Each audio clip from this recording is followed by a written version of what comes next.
Ladies and gentlemen, welcome to another great episode of Game, the roundtable show where we talk about gaming, arts, movies, electronics, and pretty much everything else you can throw in there. I'm your host, GQ. Make sure if you want to get in on the discussion, email us at gameshowchat@gmail.com. Follow us on Twitter @gameshowchat. Leave your comments in the comments section, subscribe to our YouTube channel, and make sure you like us on Facebook. The link is in the description. We're going to jump right in on this one. We're going to be talking about DC Comics, and are they trying to go too big with this Justice League movie idea that they want to do? To my left, we have Megashawn. To my right, we have Philip. What happened to you, Philip, man? You changed, man.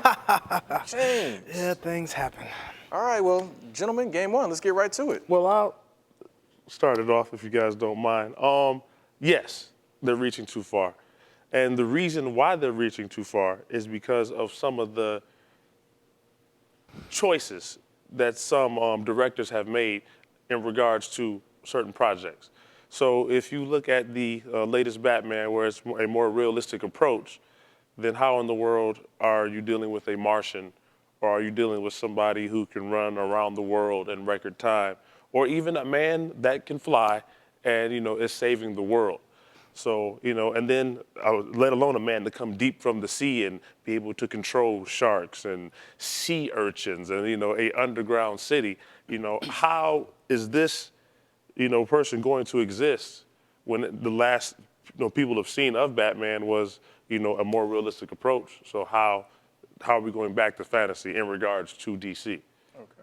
All right. Well, Philip, what's your take on this, sir? I think it just wouldn't work at all for the simple fact that they're trying to bite Marvel. Like, you saw what they did with the Phase 1 and the Phase 2, what Joss Whedon did with the Avengers and Cap and everything else.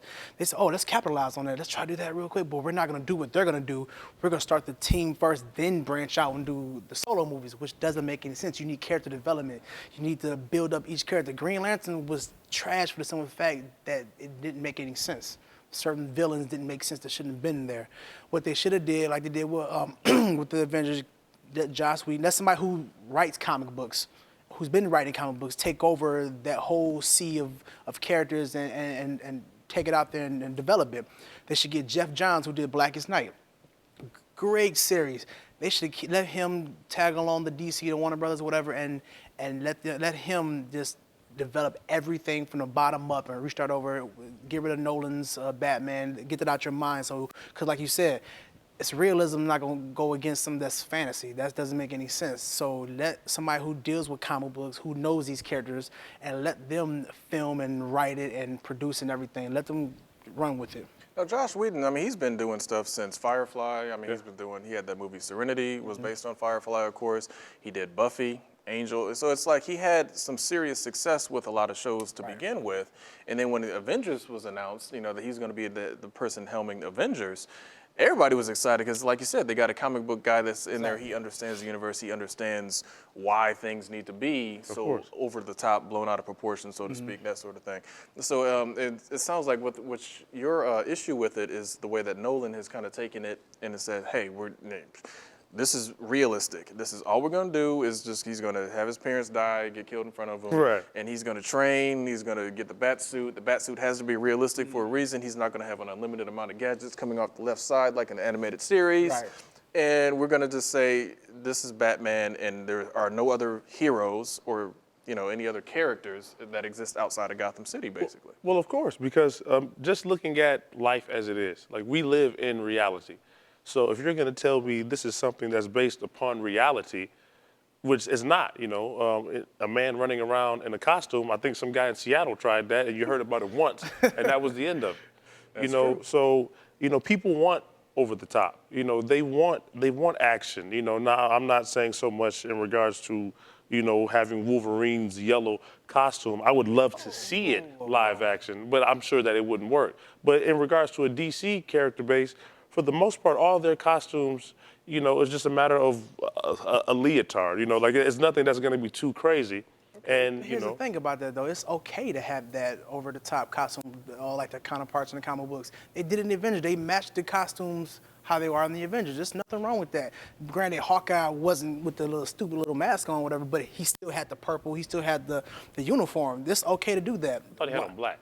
No, he didn't. Oh, It was okay. purple in there. Okay, well, if you said that, a little bit of Yeah, purple what's up with accent. this hostility, Little purple man? I'm just saying, when it comes to my Marvel characters, and yes, I'm being biased sometimes. I do love Marvel and I love the characters. They did an exceptional job with the costumes, and that's and the thing with X-Men. I'm even going off the topic of that, but X-Men, we was all upset about the leather outfits. Why? You couldn't come up with some Of kind course. of alternative costume to make it look similar to the X-Men counterparts. The comic books, it doesn't make any sense for having all leather. Why? Right. I think from a tactical standpoint, maybe I can almost halfway partially forgive the X-Men costumes. Not completely. I mean, granted. And they even threw a little nod in there, saying, what do you expect us to run around in yellow spandex? Right. Now, let's be realistic. Wolverine's costume is a little bit over the top. I mean, it's beyond over the top. It's a yellow and blue, go Michigan, or if you want to look at it, it's the yellow and brown. So, I mean, Wolverine, for whatever crazy reason, loves yellow. I mean, that's his color, but, Scorpion from Mortal Kombat likes yellow too, nothing wrong with it. Right. But on screen, I think it would look really odd. Now, granted, Avengers, they did have the, costumes very, very faithful to the original costumes from the comic books. So, I mean, that did work. But I think even that's kind of a slightly different thing. Right. Because Captain America's outfit was very tactical kind of looking. Thor's, is like he's from Asgard, so Right. he gets a pass Right, anyway. right. His outfit's made by the hammer almost, so to speak. And then, Black Widow and Hawkeye were both agents of S.H.I.E.L.D. Right. So that's kind of what they would wear, on the job anyway. Right. And then Iron Man is the suit. Iron Man, right, So exactly. you're dealing with costumes, true enough, but you're dealing with ones that are kind of, That would work. yeah, it'll work. Well, that was my thing in regards to the DC movie. It's like the costumes, they could obviously make them work. Right. But then, like you said, if they're going to start with a group movie, then how are you going to be able to get everybody's, movie, everybody's origin in there within that hour or 2 hour span? But you have that new 52, which was able to do it, but they're still introducing everybody, book by book. So, True how enough. to go from this and then go, okay, well, this is Aquaman, this is, Superman, this is Batman, The younger generation don't even know who half those characters are. They know Batman and Superman. So for do a Justice League movie, it wouldn't make any sense. Though. Who's Wonder Woman? Who's Green Lantern? Well, do you think they're trying to trade off for the fact that they had successful Justice League, cartoons? They've had, the Young Justice. Do you think they're trying to basically kind of say, we know some people have seen these shows or whatever, and then we're just going to kind Basically run of with hope it. that everybody will just run with it and accept it? Or do you think, go ahead. Well, I would say yes, but they haven't proven that. If you look at how successful, the Justice League, animated series was, but then you look at the Green Lantern movie, or if you look at the Batman movie, it's like, okay, but you'd have to bring those same writers along as well. So, okay, don't just cash in off the fact that this show has an audience, but the reason why they have an audience isn't necessarily for the action, but it's for the dialogue. It's for the story, so it makes sense to us. It's, from pages to television, oh, wow, this is what I used to read. Now it's animated on my TV. Now I want it on my screen, but still respectfully done, as opposed to, having Green Lantern fight one of his greatest nemesis on his first week on the job. I understand. I'm gonna be honest with you. Listen, it's not gonna happen. It should never happen. I almost cried watching the Avengers. I'm gonna be honest with you, because it was amazing. We've been waiting for years when the Avengers came out. We literally was, me personally, I'm like, oh my God, this is happening. So if a Justice League come out, I'm gonna sit there like, wait, why is Batman doing this and it's supposed to be realism? Okay, I don't understand that. So I don't want to see it. It shouldn't happen. All right, stick to enough. animation. Fair enough. So it sounds like that the Justice League style of let's start with the team first and run in reverse is not going to work. It sounds like that's just not a good idea. No, that's just 4 hours. Well, yeah, Right. yeah, that's true too, because now you have to explain why they're together. But we're running out of time. Yeah. Give us your comments. Let us know what you think. Follow us on Twitter at GameShowChat. Email us, gameshowchat@gmail.com. Gentlemen, it's been a great show. Game over.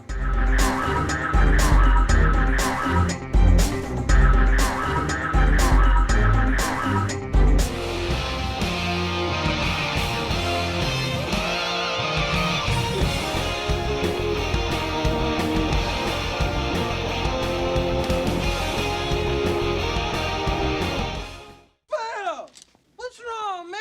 What's all the hostility? Feel